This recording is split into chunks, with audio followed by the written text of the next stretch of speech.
UAE പ്രഖ്യാപിച്ച 2 മാസത്തെ പൊതുമാപ്പ് ഞായറാഴ്ചയാണ് ആരംഭിക്കുന്നത്. അവധി ദിവസമാണെങ്കിലും കോൺസുലേറ്റ് സേവനങ്ങളും BLS കേന്ദ്രങ്ങളുടെ പ്രവർത്തനവും മുടക്കമില്ലാതെയുണ്ടാകും. പ്രവാസി അസോസിയേഷനുകളും വിപുലമായ സൗകര്യങ്ങൾ ഒരുക്കിയിട്ടുണ്ട്. Sharjah Indian association, Fujairah, Ras al Khaimah, Ajman, ഉമ്മുൽ ഖുവൈൻ, അബുദാബി തുടങ്ങിയ എമിറേറ്റുകളിലെ പ്രവാസി കൂട്ടായ്മകൾ എന്നിവയെല്ലാം സേവനവുമായി രംഗത്തുണ്ട്.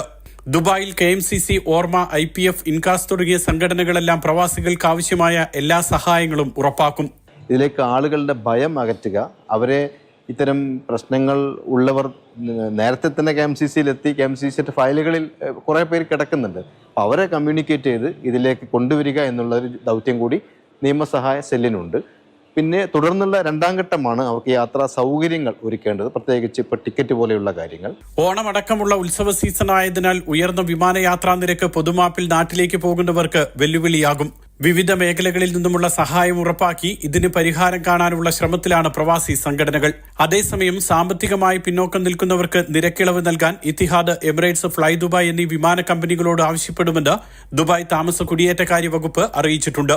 Mathrubhumi news, Dubai.